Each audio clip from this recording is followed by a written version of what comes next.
viens juste de recevoir ce message qui nous dit ceci. Salut, il y a des échauffourées à Amdalaï. Des jeunes mécontents empêchent le passage du carnaval. La gendarmerie et la police dispersent les manifestants à l'aide du gaz lacrymogène. C'est un confrère qui nous a envoyé ça. C'est extraordinaire. Voilà, c'est pas un simple citoyen. Du côté d'Amdalaï. Mais c'était prévisible. C'est l'autre pan. C'était prévisible. Je voudrais, monsieur le directeur de l'information, monsieur le rédacteur en chef, qu'on déploie très rapidement quelqu'un de ce côté pour nous dire exactement comment. Parce que c'est inimaginable. On ne peut pas comprendre ça. C'était prévisible. Non, ce n'était pas. Certainement, vous n'avez pas suivi hier sur les antennes. Certainement, hier, vous n'avez pas suivi, comment dirais-je, sur les antennes de nos confrères d'à côté, bon, des films. Je vais préciser d'ailleurs, là où on a reçu, comment on appelle, la voix du peuple, des acteurs de la voix du peuple, et G54, là, l'autre structure qui organise sur l'axe. Ils étaient tous sur le plateau. On les a demandé, mais est-ce qu'il n'y aura pas un risque de confrontation? Il y a un qui organise sur l'axe jusqu'au niveau de Amdalaï. Votre point de ralliement, c'est le rond-point Amdalaï. Et vous, c'est comment on appelle, voilà, de Dixine jusqu'au niveau de l'esplanade du Palais du Peuple. Oui. Mais ce qui veut dire, même en écoutant les uns le premier et les groupe, autres, c'est de Amdalaï jusqu'à Bambeto. Effectivement. Le deuxième groupe, c'est la terrasse de Dixine. Effectivement. Madina, le pont de Madina, l'autoroute, jusqu'à Donka, et puis revenir sur l'esplanade. Donc c'est ça l'itinéraire du deuxième groupe. Je ne sais pas où est le point d'intersection entre les deux groupes. Non, c'est le rond-point Amdalaï. C'est le rond-point Amdalaï.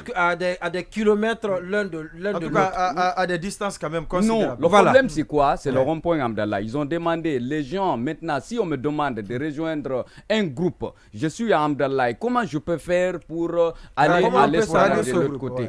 Effectivement, c'est ça. Même en écoutant les deux parties, on savait qu'ils ne conjuguaient pas le même verbe. Fallait rassurer non seulement les citoyens, les jeunes. Nous sommes tous pour l'indépendance. Nous fêtons tous le 2 octobre.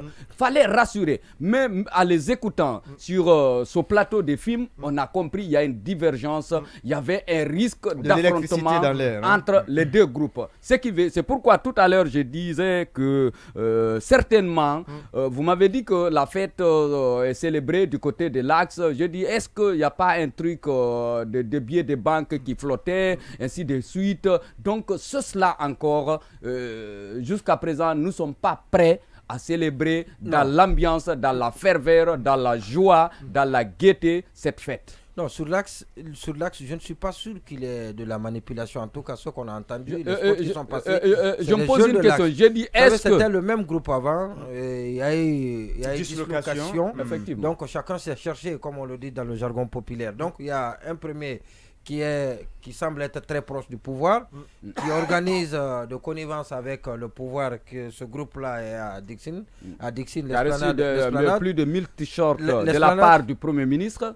Voilà, oui. Une assistance gouvernementale. Voilà, une assistance gouvernementale et qui serait en contact avec les autorités du pays. Ça, ce n'est pas faux. Maintenant, il y a un deuxième groupe qui est totalement indépendant, qui est opposant dans l'âme depuis quelques temps, mais qui veut aussi, ce groupe-là, célébrer de sa façon le 2 octobre. Donc ça, c'est du côté de Bambeto. Maintenant, je ne suis pas sûr qu'il y ait manipulation parce qu'ils ont pu mobiliser, ils ont expliqué comment ils ont pu mobiliser. Il y a Sanso qui le rappelait tout à l'heure. C'est des t-shirts qu'ils ont mis sur le marché. Ouais. Et donc, ils ont pu mobiliser beaucoup de... Ils ont pu lever des fonds à travers la vente des t-shirts. Et il faut rappeler que... Ils ont été aussi accompagnés par certains médias, gratuitement par certains médias. Et ça, j'en sais beaucoup de choses. Et la publicité, tout ça. Donc, je ne sais pas comment peut avoir chevauchement ou... Et ce que je crois, ce qui peut être certain, c'est que des gens veulent profiter de cette célébration sur l'axe pour régler leur compte au CNRD qui interdit toute manifestation depuis un certain moment. Et donc, comme ils ne sont pas libres de manifester, et peut-être ils profitent de cette journée où l'interdiction est mise entre parenthèses, et on permet à tout le monde de célébrer, on permet le carnaval, on permet tout, et ceci malheureusement, sont en train de pousser les jeunes à la faute. Et ça, c'est très grave, c'est très dangereux. Et parce qu'aujourd'hui, c'est une journée de fête, comme on l'a dit. C'est une journée de rétrospection pour regarder en face de nous notre histoire qui est teintée, voilà, donc qui balbutie entre le bon et le mauvais. Ouais. Et donc, cette journée doit être consacrée à cela. Mais malheureusement, ce qu'on vient d'entendre là, si ça se confirme, c'est pas une bonne nouvelle et ça ne doit pas. Et c'est pas une bonne image. C'est pas une bonne image, pas du tout une bonne image.